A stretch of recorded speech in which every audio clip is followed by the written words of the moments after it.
All right, we're going to get started here. We're going to get back started. If I get everyone's attention, please. How's everybody? Everybody enjoy the break? Yes. Food's good? Yes. Hear that, Cary? That food's great. So I've got one question before we start, William. I mean, you mentioned that I brought in some type of animal from your past. What animal? You're my spirit animal. What animal would I be? Scott. No, you're not okay, I'm just kind of that was bothering me all through that whole period. I'm trying to figure out what animal he actually equates me to be at this point. We have really an all-star cast here today as part of this panel, and I got to tell you, this is a phenomenal panel that has, I would tell you, has incredible passion for the work that they do, and incredible knowledge of not only a community but also of the clients, and they have done some very progressive programming and some very innovative partnerships. And our opportunity today is to learn from them. And I'm going to ask them a series of questions, and when we go through that, they're also at the end, I'll leave enough time so that you can ask the panelists as well any types of questions you may ask. Let me start with our caterer today. And everybody loves the food, and so I have right to my right over here is Cary, and what I'd like you to do first, Cary, is we're going to go down the row here, and if you could just spend a moment and please briefly tell us about yourself and about your organization. So let's start with Cary. Sure. Can you hear me? So I'm Cary Wheaton from Building Sports Community Works. We're an 11-year-old nonprofit based in Hartford. And we try to provide opportunity through food, and we do that in 3 different areas. One is through food access programming, where we have the largest farmers market in the city of Hartford, and we double and triple people's food subsidies when they eat there. It's also a destination site for neighboring business folks who take a bus from some of our funders that Atlanta Hartford down on those Thursdays during the season. We also run sustainable social enterprises. So the food we had today is from the kitchen at Building Sports. That's our catering division. We have 2 cafes as well, one in Frog Hollow and the other in the downtown public library. The one in Frog Hollow has been around for about 8 years. The downtown public library has just celebrated its 5th year. But most important, I think, for today, when we're talking about partnerships, is that we embed culinary, entrepreneurial, and job training within all of our businesses. So we have 3 different programs, one for 16 and 17-year-old DCF involved youth who are involved in a culinary entrepreneurial program at the library, when they learn about creating a product, a food product, how to market it, what the competition is, how to write a business plan. Then we have a program in partnership with Career Resources for Opportunity Youth at the Downtown Public Library, where we serve about 26 to 28 young people who are neither in school nor employed in basic first job skills, but based in a culinary customer service environment. So they're learning what it is to have a job, and then what it is to serve the public, which are obviously skills that they can use in places other than the culinary field, although many are interested in that.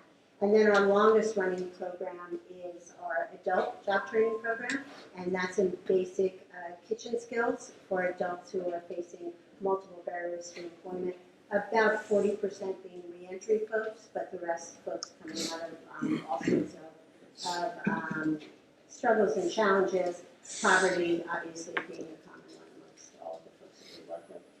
We have about an 85% success rate at getting people jobs, and we have almost that high percentage in having people keep those jobs over a period of time.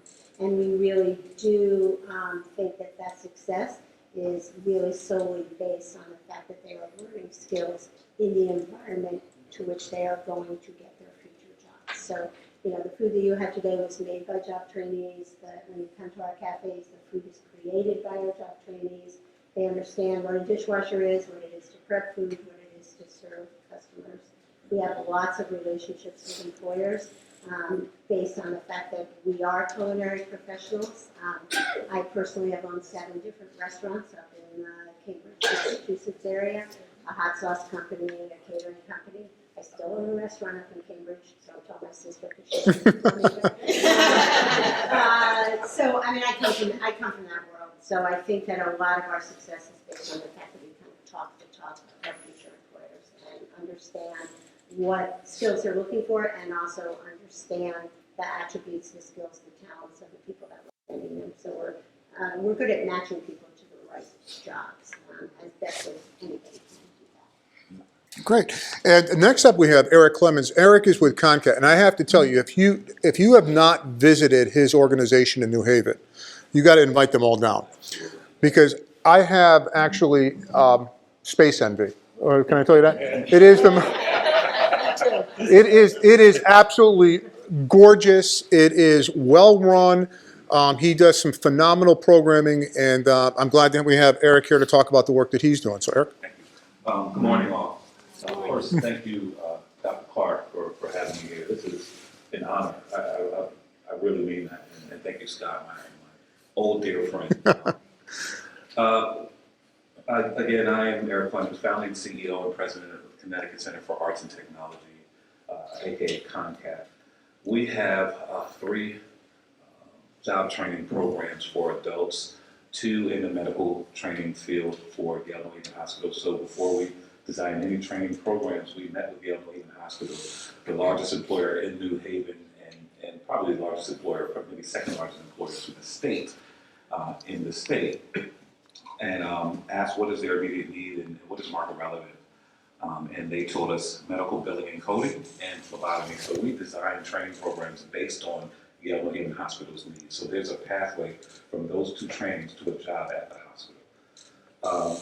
We also opened up a culinary school because looking at the data, I realized that men, especially men of color, were not lasting in our medical training programs for not even a month or a month and a half.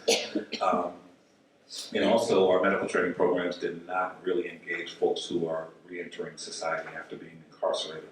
And so we opened up downstairs, 9,000 square foot footprint, a culinary school. And we also opened a restaurant, 40-seat restaurant, that is an extension of the Culinary Academy. So what's really cool about that is our students who graduate run the restaurant. Open to the public, there's 3 business lines, catering, events, and retail. And our catering line really creates the margin, and that revenue just comes back into supporting our culinary students. We also have arts after school and summer programs for our children. I forgot to mention we have 10 raised garden beds outside where our young people after school and in the summer plant seeds of herbs and fruits and vegetables, and our culinary students harvest what the kids plant, and we serve that in the restaurant. So we have an arts after school summer program. We also have an entrepreneurship academy, which is on statewide now. We have about 100 young people, high school students and college students, who come to us. We meet at Southern Connecticut State University for 4 weeks, and we teach those young people entrepreneurship, and they actually create a business and present that business and get a stipend after their presentation of that business. And some of those businesses have gone to market. We also start, we'll be joining very much like your model, Cary. We're joining the library downtown in New Haven, where we've taken over that cafe, which I'm really excited about in July. We're also opening a market. It's a 2,000 square foot building, maybe a half mile from Concat, which is in Science Park.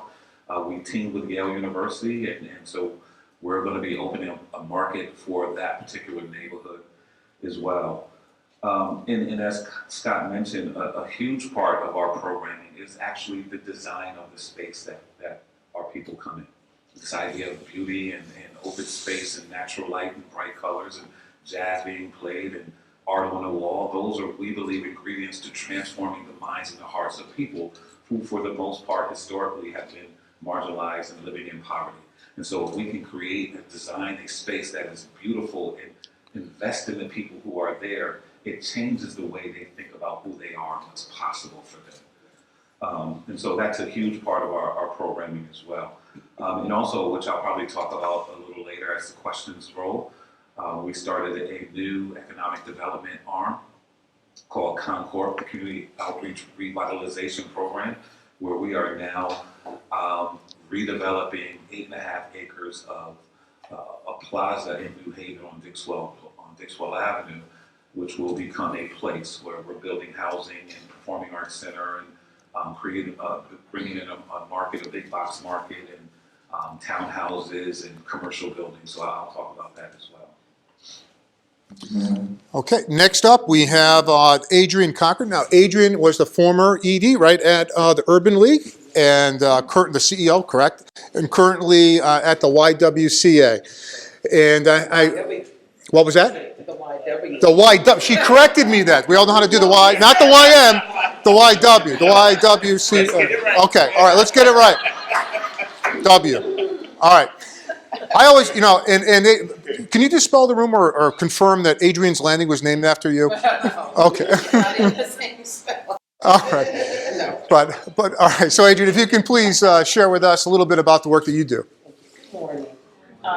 And we sort of laugh it off a little bit, but not really, with YWCA, because there's certain ways that you can Google in YWCA and it will autocorrect to YMCA. And people sometimes refer to us as the Y, and so it's not disrespecting the Y at all, but they're branded as the Y.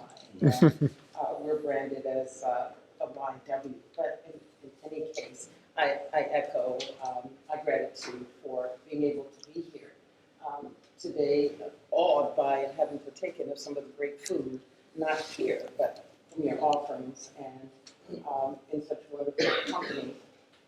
We are serve about 2,000 women, children and their families annually.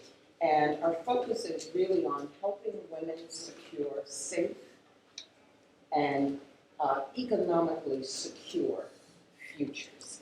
And so much of what we do, although we want to impact the life of the family, because you can't just help the woman and not help the children and spouse or partner, other family members. And so basically, we're doing that in what we call an empowerment agenda, because it isn't about what we want for these women or girls. It's about helping them get what they want for themselves, helping them get to the resources and helping them understand what it takes to achieve the things that they want to achieve in their future. And so how we're doing that is we have a decidedly, and that is one of the things that attracted me to the YW social justice platform. So we unapologetically have a focus on women and girls of color.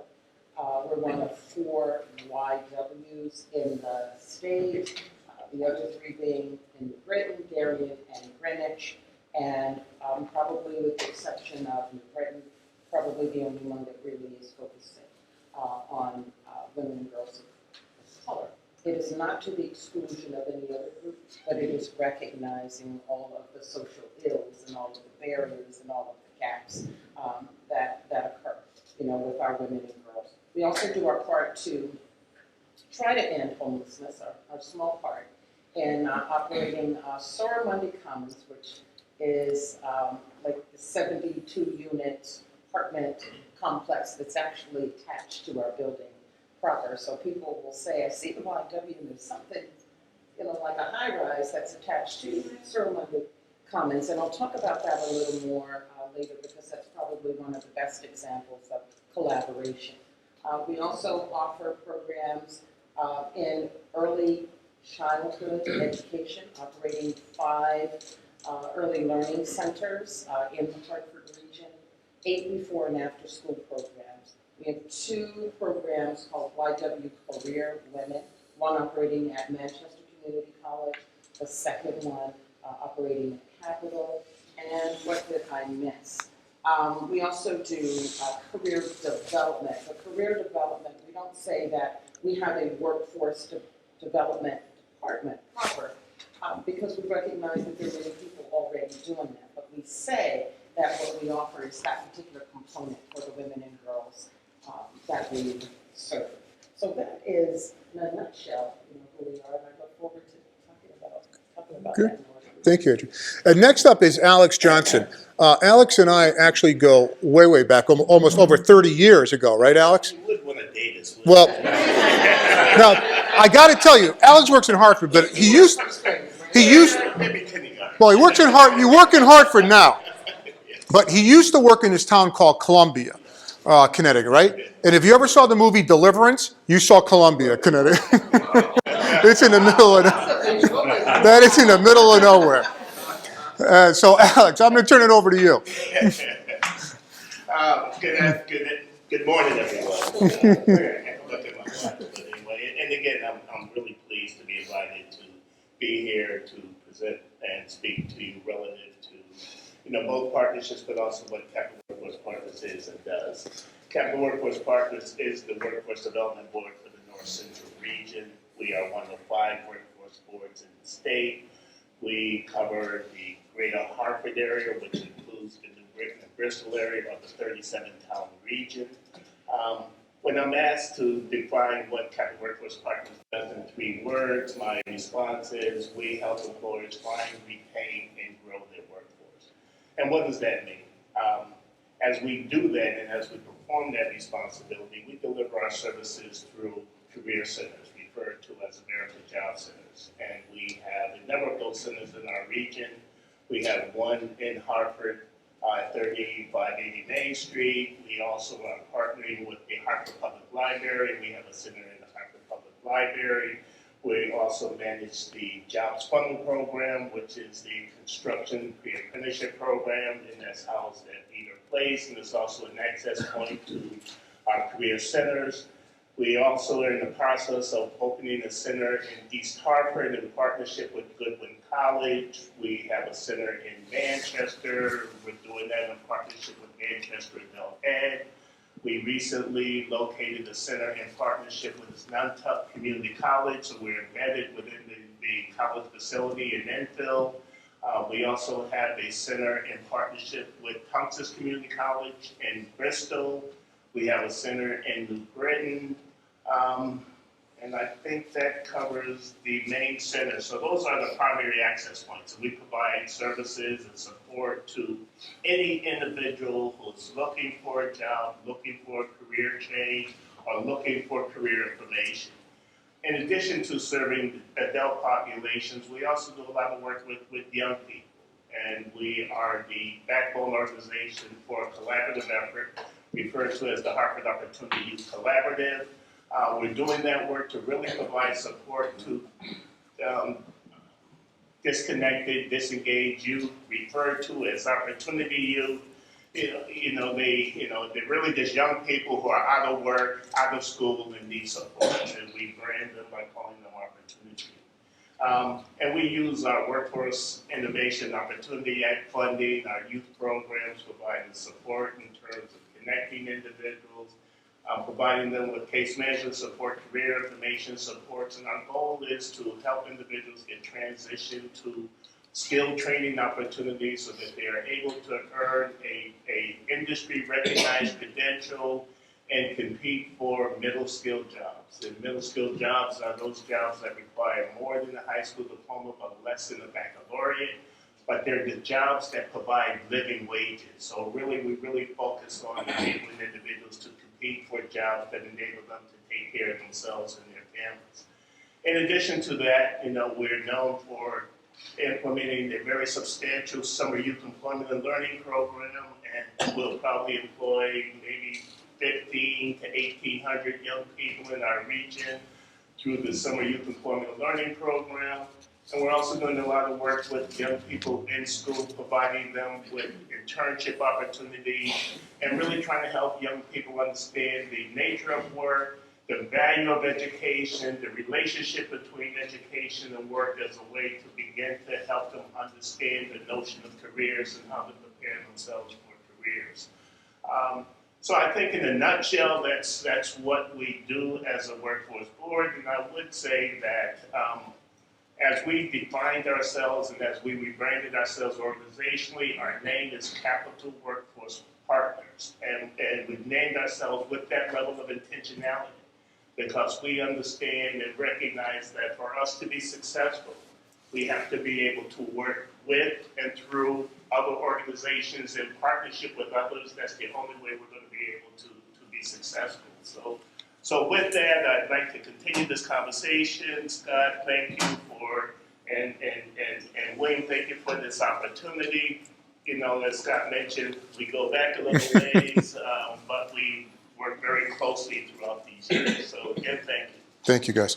So for the panelists, I'm going to open this up to the panelists and whoever wants to go first. But the first question is really straightforward. I mean, you've talked about this is all about partnerships. You've worked, and can you talk to us about a partnership that you currently have, either public or private, with another organization, and why you formed that partnership?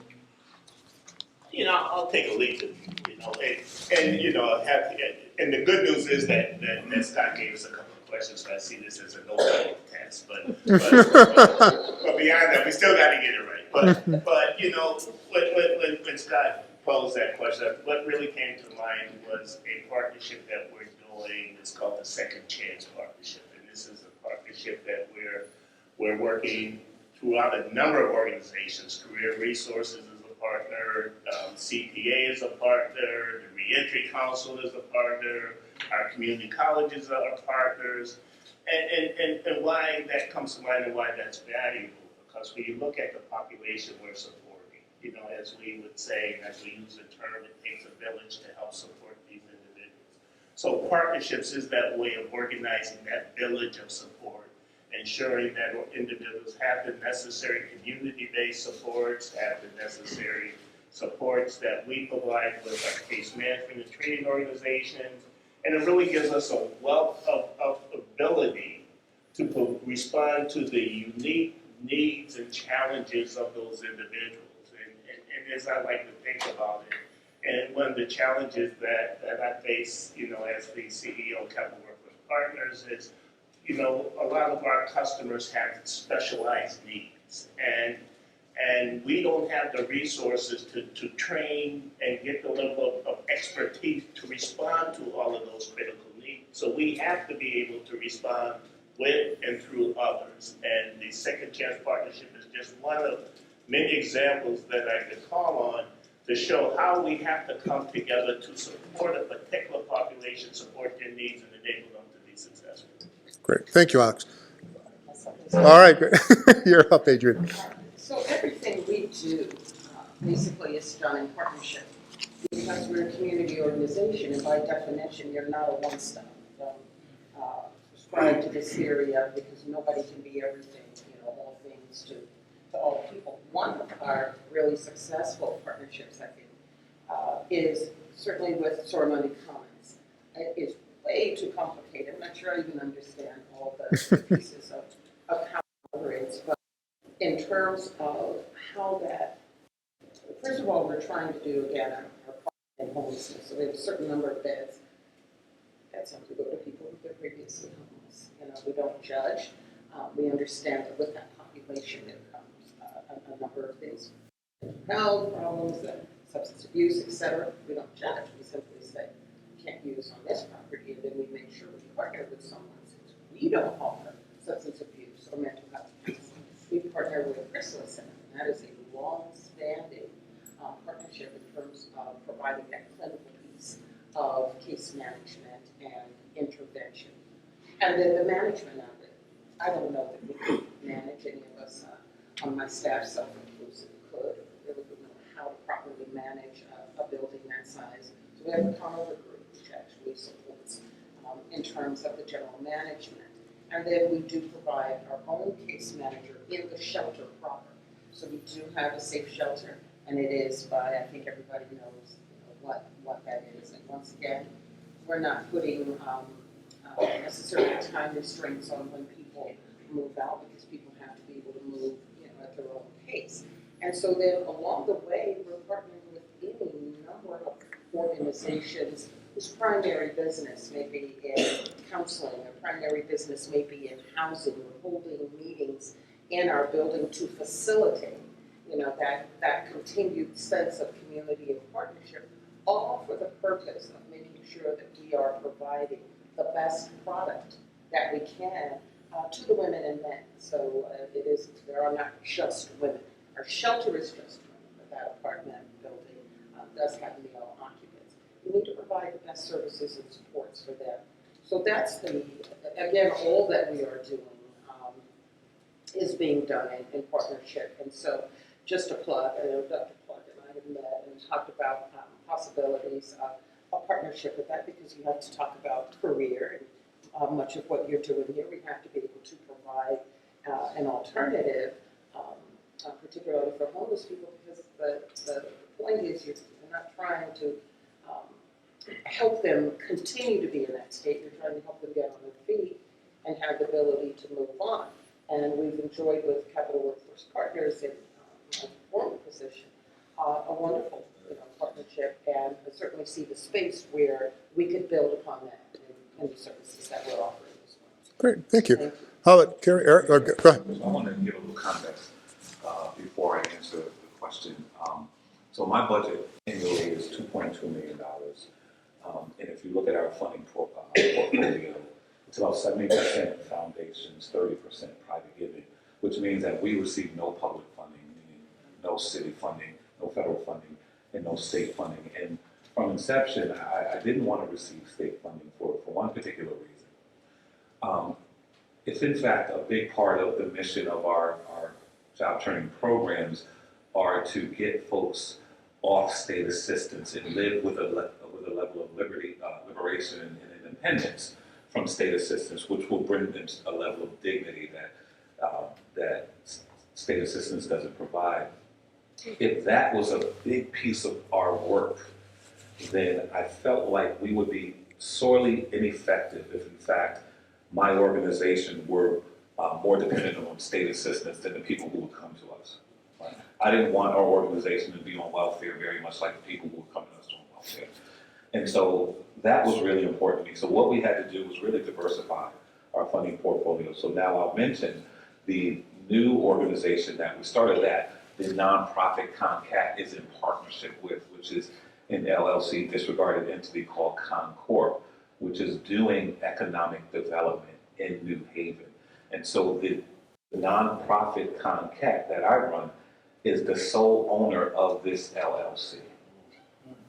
And so, which means that the project that is underway now, that we're putting together the capital stack for now, is projected to cost $150 million. And so we're putting together the capital stack, meaning senior debt, subordinate debt. We have $40 million in equity from a benefactor, philanthropy, and new market tax credits.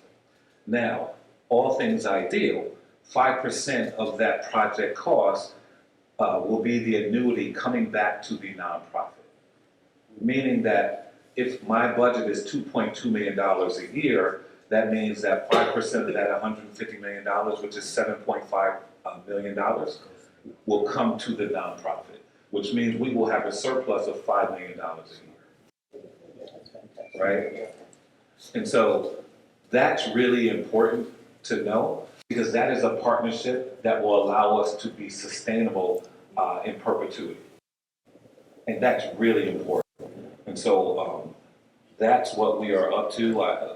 Again, if all things are ideal, I think it's a game changer, not only for CONCAT and ConCorp, but for New Haven especially. Absolutely. Thank you. Cary. So how do I follow that?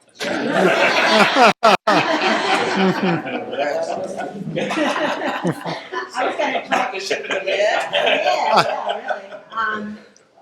So which partnership do I talk about? I don't know. So we have a lot of partnerships. We have a new public funding partnership with WIOA funds and with Career Resources, which has been really great and a huge challenge and a real learning opportunity as well. I think what I want to say about that particular partnership goes to the other thing I want to say, which is I think our biggest lesson that we've learned in partnership is that we can't do everything and to know what we are not good at. So we haven't been around for that long. but we are really good at running restaurants, right? And we're good at teaching people how to work in restaurants and to learn job skills. Not so great at providing soft skills and supports and case management, because we don't have any case managers on our job sites, and in fact, it's pretty dangerous to provide case management when you have no idea what you're doing, which we've learned. We're not really great about recruiting throughout the community because we don't have those resources because we're busy running our restaurants. So I think a lot of our partnership lessons, and partnership comes with challenges too, which I'm sure we'll talk about, have been to find folks who are good at what they do, understand how it works, what they do, what we do, being really transparent, really valuing communication above everything else, and also finding organizations, because I think one of the challenges with partnerships is we're all chasing dollars a lot of the time, except for him.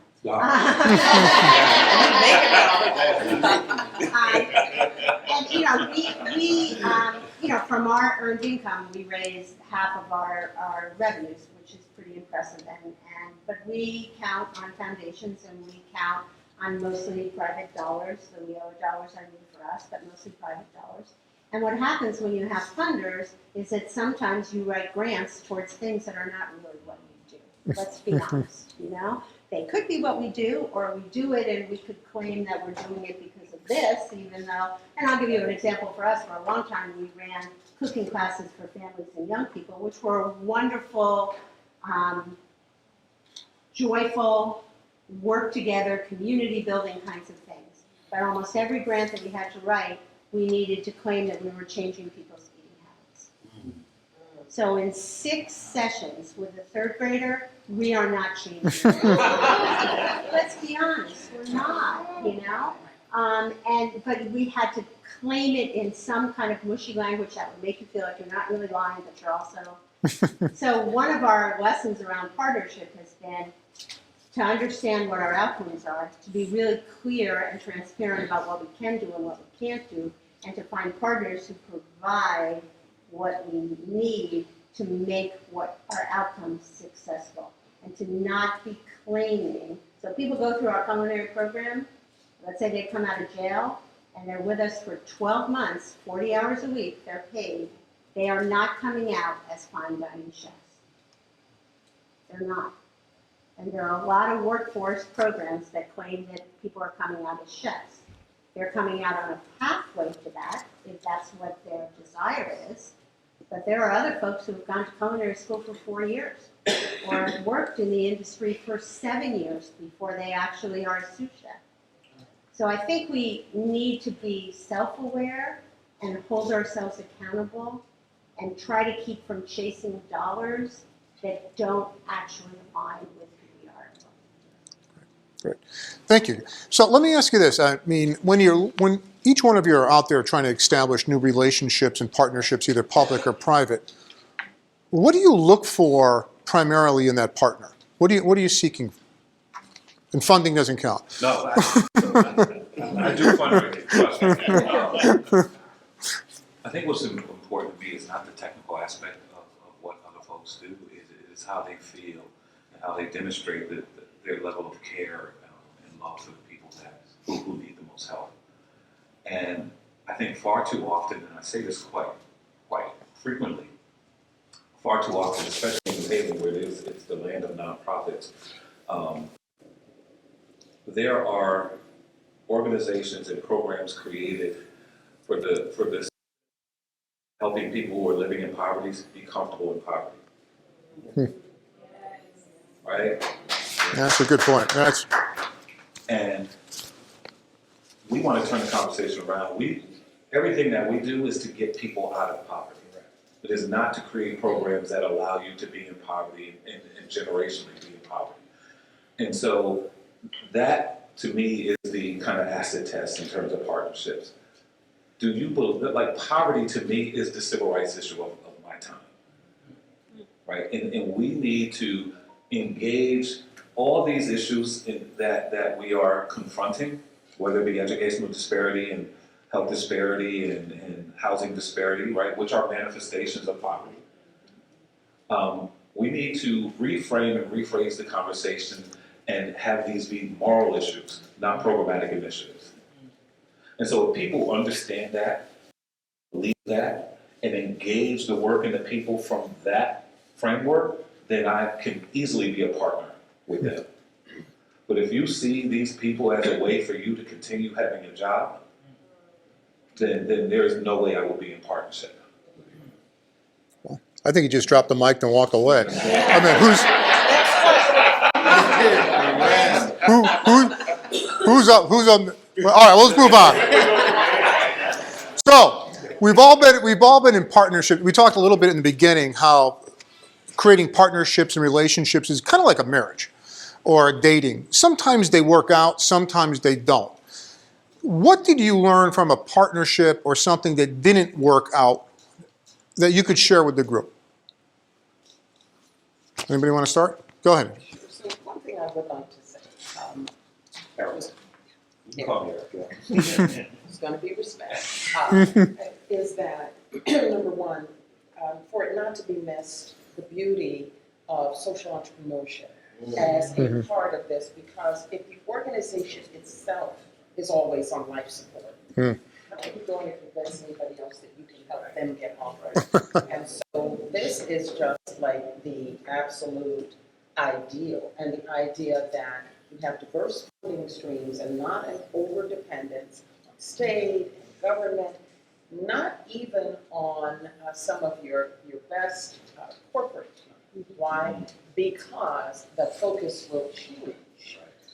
The person sitting in that office will change. It's important, I think it's the importance of having the relationship with the entity, not with a single person, because they get promoted, move on, and then I have a relationship here, but I don't have a relationship with the organization. The other piece is I couldn't agree with you more, and I really want to underscore the intentionality of what we do. Now, here's what I don't do, and have not done it in my career. Just chase dollars because there are dollars out there, and they have nothing to do with the mission of what we do. And most of our missions are sufficiently broad enough that you could probably put anything under that umbrella.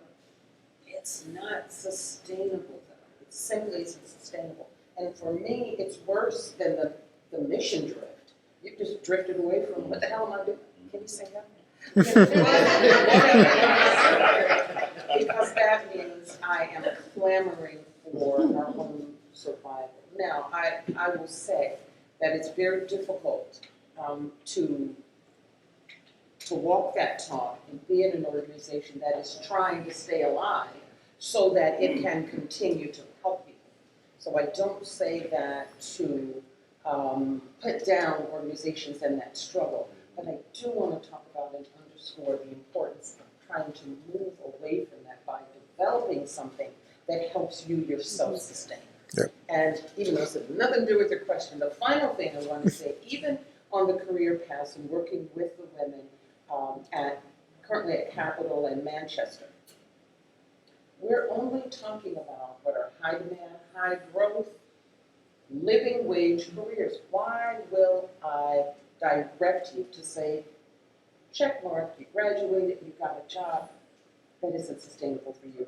You just, again, that's exactly what you were talking about. And I just really feel strongly that we as nonprofits and that we communicate that message to the funders, and that we communicate that message to the people who make that funding possible, regardless of what the source of the funding. You have to be bold enough and brave enough to say, we're just standing here. And that's why you see all of these programs over and over and over and over and over again, because you're simply spending. And so there's the illusion of, we're fixing folk and we're helping folk and we're doing this and we feel good. No, you're not. Now, what was your question? I forgot. That was the right answer. That's right. But, we'll just forget about the questions. So, no, the question is, some of us have been in relationships with other nonprofits, entities, things like that. They don't always work out. What did we learn from some of those things? What was the takeaway from that? What could have made it better? How could you have done something differently? What did you learn from any of those things? Me? Go ahead, Cary. It's just really to bounce off of what you said, which is, all the work that we do is around social justice as well. And we have a world where multiple generations have been living under the trauma of poverty, and we have funders and we have partners who are talking a talk as though that's going to be fixed in a 6-month training program, or in 12 sessions of case management, and we live in an unjust world, and it's going to take a hell of a lot of resources and time and energy and passion and love and empowerment and any of the words that you want to say to change that. So that's a big statement, but when I look at partners, and this has been a growing process for us, as I said, we used to think that we could solve people's eating habits in 6 weeks, it's been who can we partner with who sees the world that we're living in and is willing to invest the time and the energy and the heart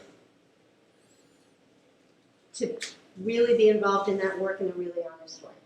So we've had really large partners and we've had small partners who are doing the best work that they can, but we also have people who have moved from one career pathway to another, and they come to our job training program and you say, oh, you want a certificate? And they pull out 27 certificates. And they are 24 years old and about to age out of Opportunity Youth, and they've been in career pathway programs for 5 years. And then they leave us and maybe they get a job at McDonald's if they're lucky. And all of those resources that we've all been involved in through the best of intentions have not gotten where we need to get to. And a lot of that, I think, is because we're not recognizing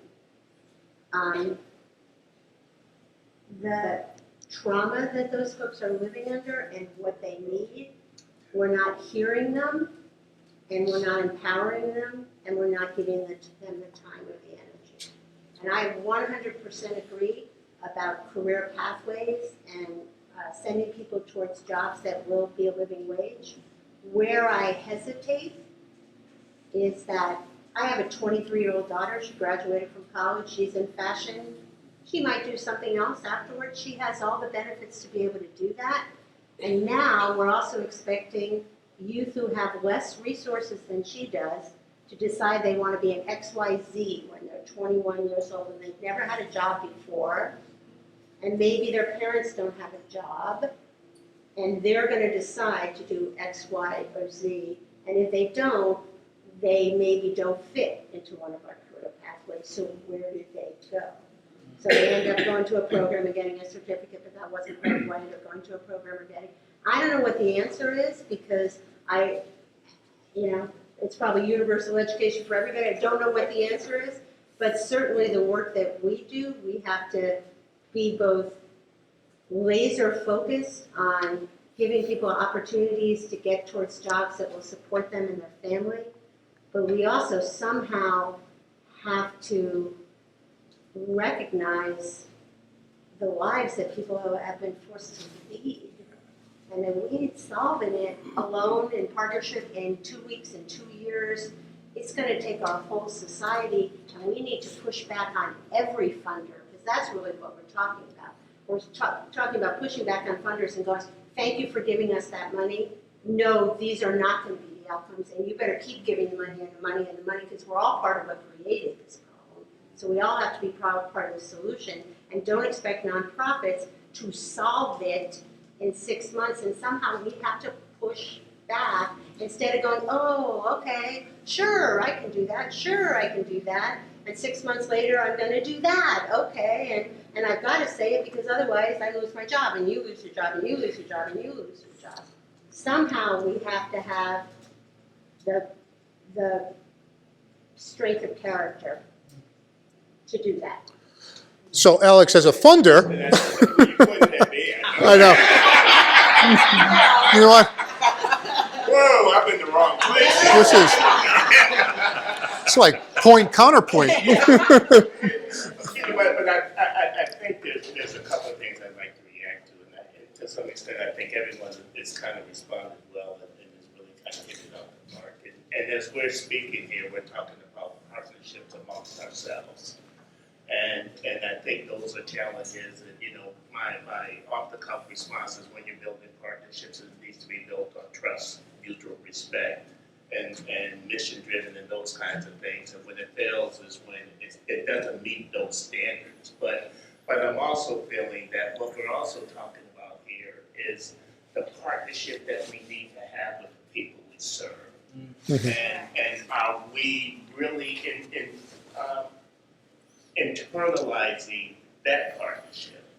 And how are we internalizing the mutual respect that we need to have for the people we serve and not see them as the reason why we have a job, but see responsibility to help them achieve a level of success and think of it as if they're successful, then I'm working myself out of a job, but that should be the goal. And I think once we begin to internalize that partnership, I think is how we're going to begin to move this needle, because I think we just give individuals blind opportunities. Come to us, I have money, I'll support you, whether you need me or not, whether you want what I have to offer or not, but that's my job to do that.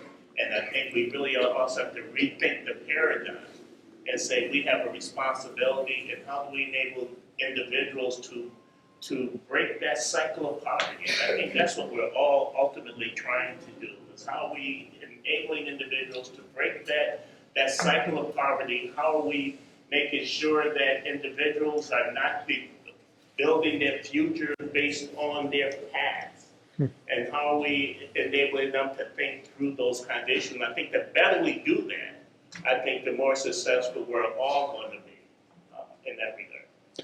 I got great answers. We got a couple minutes left. I'd like to open it up to the group here if they've got specific questions for our panelists. Yes, sir. My question to the panel is, last year in the North End, we formed a collaboration that got the community to come out and embrace agency. When we first started doing our community events, a lot of the neighborhoods were saying that they didn't trust the city no more, they didn't want to work with City Hall or any other agencies.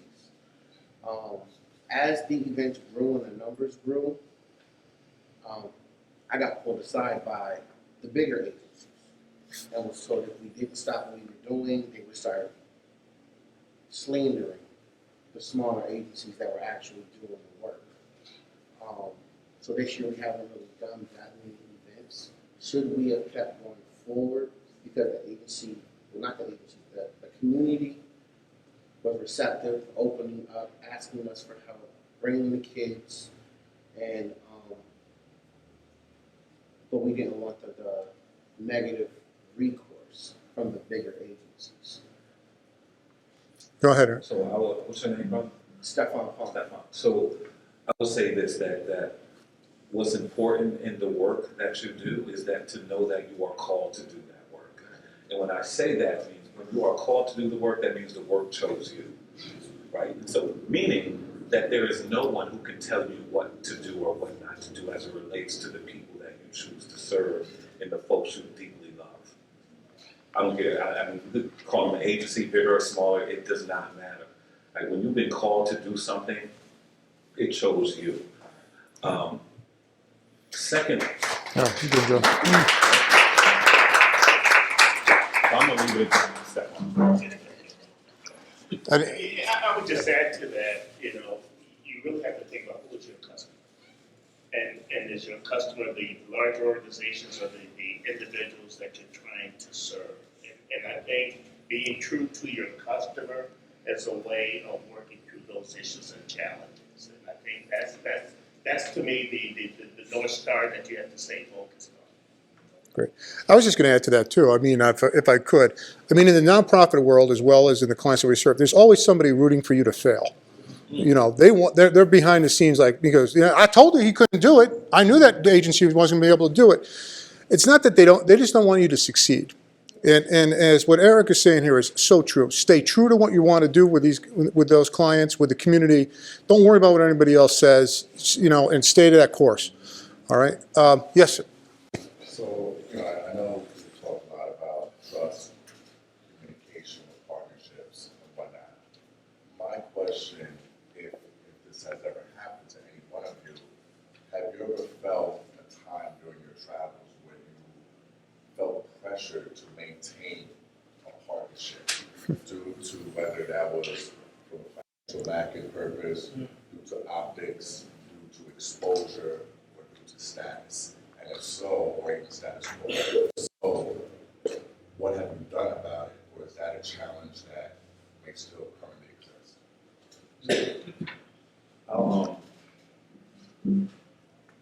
So, I've lived in poverty longer than I've lived in privilege, right? I'm a privileged person now.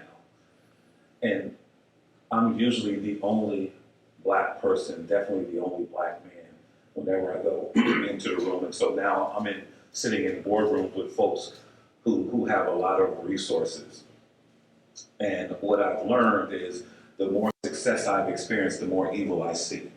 So when I sit in these boardrooms and sitting with these people, they are incredibly dismissive, insulting, subversively insulting, to the extent early on where I used to think like, wow, they must believe or think that I don't really belong in this room with them. And I've come to find out, one, that I come to believe that I know I belong in the room with them. And now I know why they act the way they do. And they act the way they do, and they don't look like me, of course. And it's usually white men. And they act the way they do because I'm in the room, and they now know that I know that they don't deserve to be in this room. And so as a black man, I have to, and I'm talking about myself personally, not anyone else here, I have to always make these calculations about what to say, how to say it, when to say it, because I always want to be invited back. And then internally, I have to think about, am I compromising who I am, very much like you, Stefan, by not saying what's true. And so I do this kind of thinking to your question all the time, because they are most often partnerships, but I know that I'm in that room, not just for myself, but for people who are coming behind me. And so there's a level of pressure for me to not mess this seat up. So I deal with that all the time. Just a tiny bit onto that, which actually addresses both of what you said. I'm still stuck on the threat, because I think when people begin to threaten you, that means they're concerned about what you're bringing. If you're not doing something good that they're afraid you're going to take from them, they wouldn't care about it. Right. They dismiss you. The other piece of it, the courage of your conviction. I think it takes a while. I'm not going to sit here and say it's something easy.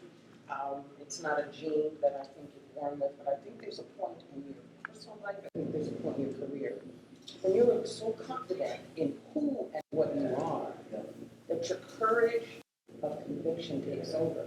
And that, I'll tell you, is enormously, it's frightening, because it will mean you'll walk away from a thunder, walk away from a job, walk away from a relationship, because your courage of conviction is so strong that you know this is not the right thing to do.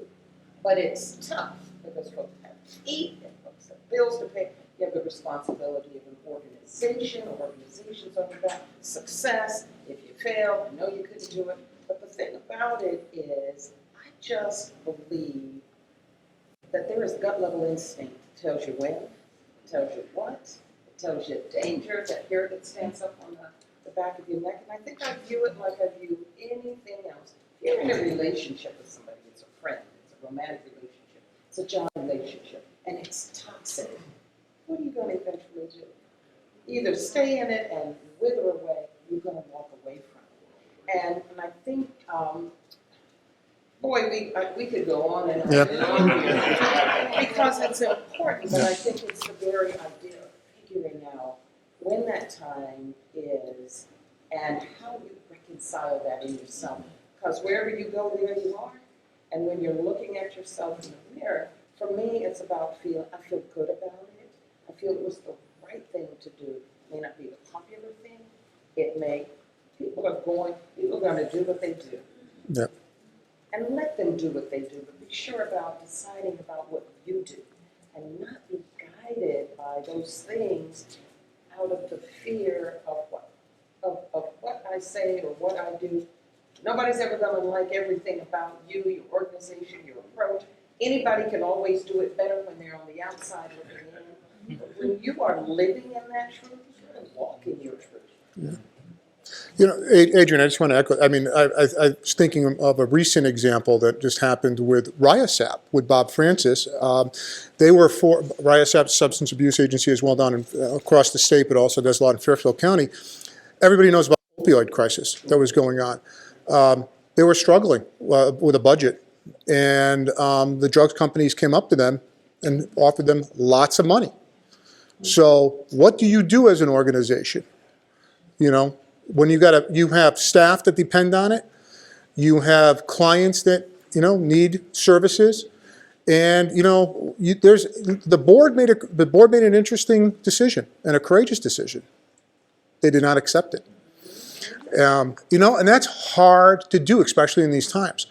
But as you're saying, if you stay true to yourself, stay true to your mission, and while you're doing it, that's your guide star. That's your load star, if I could use that word. But any other questions? Yes. Yes, good afternoon, everyone, or good morning. My question is, I'm here in the panel, and they're telling me what is happening and what is going on. My question is, what are the strategies we could come up with? I would like to hear, you know, some strategies that we could apply and that we could use to get those who are above us, because from my understanding, what is happening here, we are like the middle person.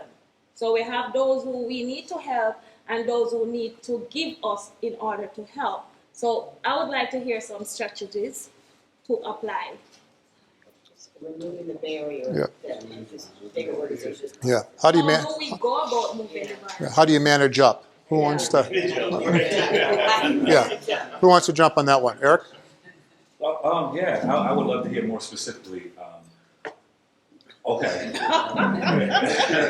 I guess one strategy is we have a lot of people that are facing incarceration. Some of the trainings they cannot take that come from a lot of the Hartford, I know firsthand, they cannot take because they do have felons. But if we're saying we're putting these programs in place to get people trained to get jobs, to provide for their families and reach stability, how do we overcome that? You've been incarcerated, you can't take this program. Or you're not a woman, so you can't take this program. No offense. So you can't take this program. Or you don't have kids, so you can't take this program. This is what the larger organization is telling you? This is what a lot of people in Hartford go through. Oh. I'm not saying myself. Even as being a single dad when I came to Hartford, it was a lot of agencies that would not offer assistance because I was not a single mother as their grants are written. So how do we remove those barriers to where people can actually get the help they need? So I'll really quickly, what I'm thinking about now is I feel like, and I'm going to be very candid, I feel like far too often historically Black and brown people have gone hand in hand to white philanthropy and asked them and begged them for $5,000, $10,000, knowing that they probably will not get it. Well, knowing that the philanthropic organizations will not give it to you. And so for me, thinking, why couldn't Black and brown people create their own philanthropic organizations? Whereby those immediately eliminates the barriers. So that's where my head is now. Right? We have to create economic infrastructure and capital formation in our neighborhoods. We cannot no longer continue to look at other folks who are not intimate to the symptoms of those neighborhoods to help out, because what they rather, and I've dealt with philanthropic institutions in New Haven who fund us, who are downtown and will not walk or travel a mile to the neighborhoods of need, but they'll go to other cities across the country and learn about the neighborhoods that they're in. And they'll spend money to do that. but they will never go to New Hallville, they will never go to Dixwell Avenue, they'll never go to the Hill, and they're a mile away from them. But they'll travel hundreds of miles to listen to folk talk about the people that they're with. And so to me, it is how do you find seed capital? How do you capitalize the ideas that you all have, which will immediately eliminate the barriers that you are experiencing? That's where it is. This is an economic issue, not a programmatic issue. And so we have to think that way, that these are moral issues that require money. And so we have to create ways in which to create economic infrastructure to do the things that we know are needed, and not ask people who have no idea what you're dealing with for money. Great. Thank you. I think we're going And to, I oh, would just go kind ahead. of also piggyback on that, because I'm also hearing in your question, sometimes agencies don't necessarily write the rules as to who's eligible for their services. The people who provide the money make decisions around who's eligible for those services. So sometimes when an agency saying, I can't serve you because you're not a female person with kids, it's not because it's their decision, but it's a decision that's made by the funder who provides that support. So I do think, as Erik is saying, that the level of community empowerment is definitely a solution, and we have to work towards that. And the other way, we have to also influence policy, because I think we also have to be very aggressive to say that individuals need services, and we shouldn't be creating artificial barriers in legislation that force these silos on the ground. So you can serve one person, but you can't serve another. You can't serve the people who are coming to you. You have to do this and not that. And you can't really do what's right, because the rules say you have to do what someone in Washington or someone at the state capitol have said you need to do. So I would say don't lose sight of the fact that we also have to influence policy as well as economic circumstance as a way to get the whole job done. Great. All right, and at this point, I just want to thank our panelists so much for coming. Let's give them a big round of applause.